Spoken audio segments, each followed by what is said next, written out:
Hey, what's up guys, how you all doing? I'm Paul the Tech Giant and welcome back to the channel, where today I'm going to be telling you what I believe are the worst things about this 65-inch LG C4 OLED. Now, as always, this isn't a video just to bash the C4 OLED, because I've also done a best things about it video, and I'll be putting a link to that in the description.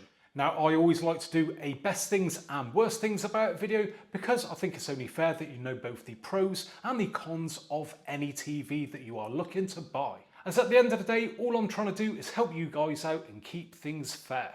So please go easy on me in the comments section. Like I said, this isn't to bash the TV, but I have had a lot of abuse recently, to the point I've actually had to delete off comments because they've been that bad when I've done a worst things about it video. So if you do appreciate what I do and my honesty, I want to stick two fingers up to the haters, then please give me a thumbs up. Okie dokie, let's crack on then, and this is in no particular order, but the first worst thing about this TV is the green tint. Now, I've noticed this and many others have too, and I'm quickly going to show you on this white screen. Now, it may be a bit hard to show you on camera, but still I'll try my best. And if you move off dead center, we get a green tinge going on. And my camera is maybe showing it a little bit blue here, but you get the idea as you move around, more of that green tinge that you get. There you go, just go around the other side again.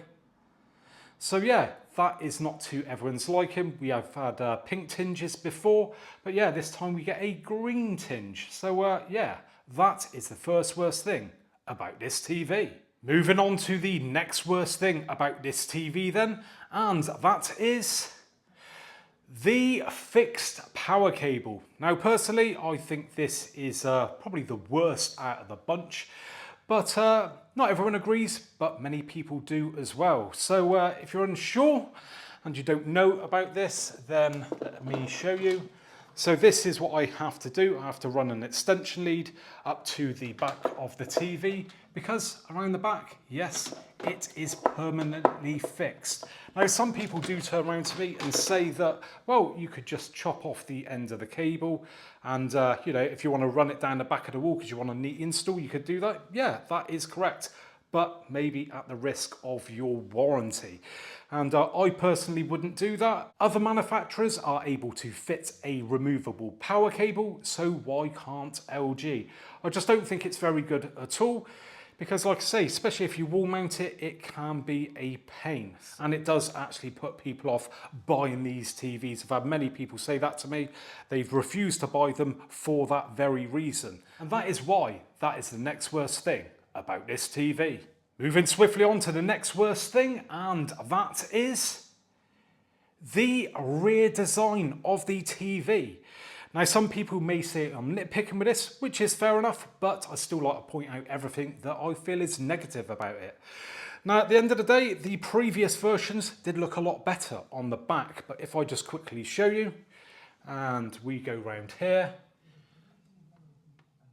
we can see we get this sort of concrete tile sort of effect going on, and personally I think it looks a bit naff.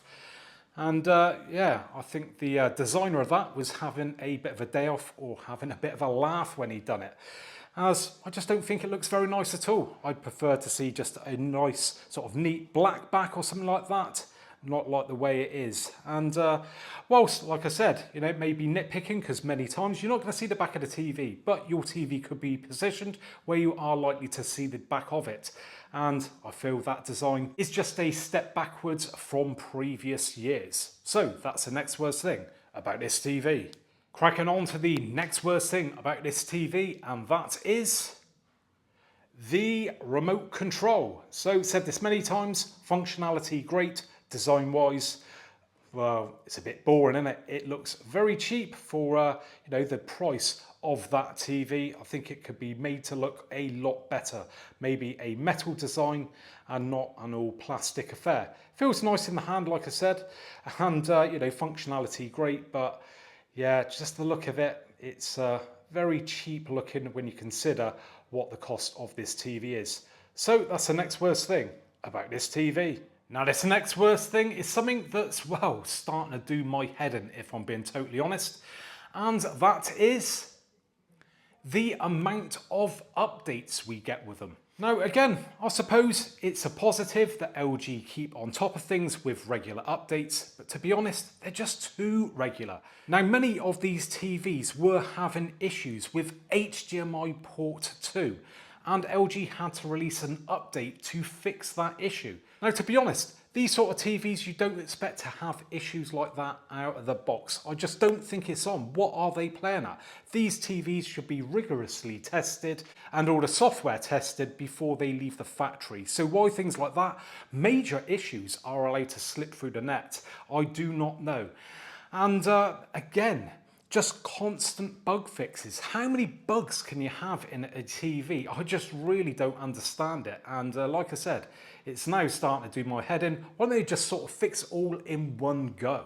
So that again is the next worst thing about this TV. This next worst thing is something that I always get slated for saying, but I've got to say it because many people are new to OLED TVs. And the next worst thing is the risk of burning. Now don't get me wrong, the risk is very low these days. Previous models going back a few years, yes, they did suffer from burning quite a bit.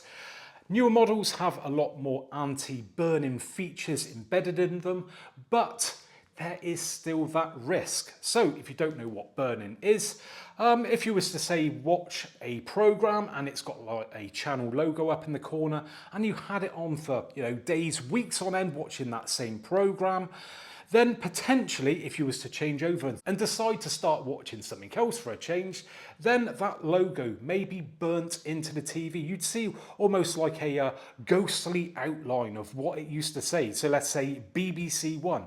It could be up there for the rest of its days. But you would really have to be trying hard to get that burn-in. But still, for some people, you could be hooking up a PC or something like that.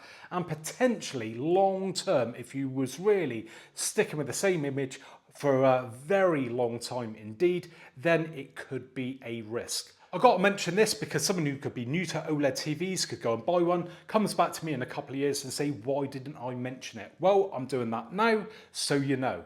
And that is the next worst thing about this TV. The next worst thing about this TV is nitpicking, I'll be totally honest with you, but it's something that I'd love to see be changed again. And that is the design of the box. Like I said, this isn't going to put anyone off a TV, but at the end of the day, LG and other companies do watch these sort of videos and they do listen sometimes. And I just think the design looks utter pants. Years ago, they were all colourful. They got you excited about your new purchase. These days, well, look at it. There's nothing to get excited about at all. And I think that is part of the buying experience. Spending a lot of money on this TV, you want to get it home, you want to get excited about it. This just does nothing at all.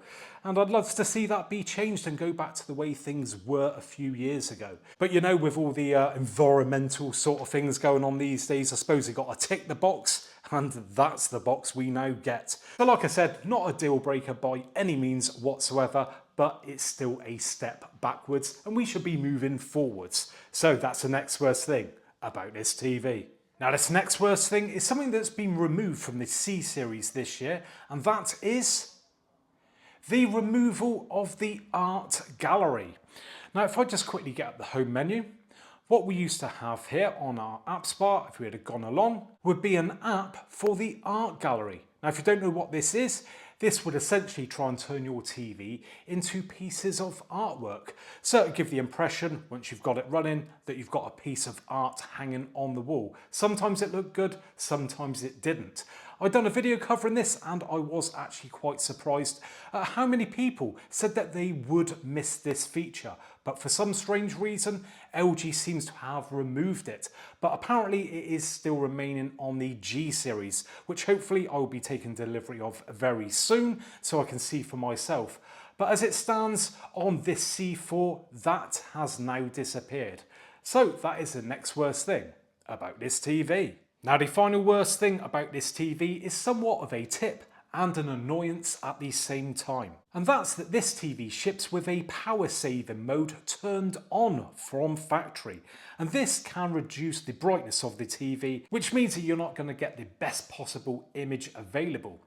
Now, if I just quickly show you and grab my magic remote, holding down on the settings button for a long press, we go down to general, then all the way down the bottom to energy saving. Now, as you can see here, we've got energy saving step, and at the moment I've got it turned off. But if this was set to maximum, just look how much it dims it down. It's not good that it's shipped like this, that it is turned on from out of the factory. I'm guessing they just got to tick the box again for environmental reasons. But yeah, you really want to come in here, and personally, I turned it off, and then you're going to get the full brightness available. So that is the last worst thing about this TV.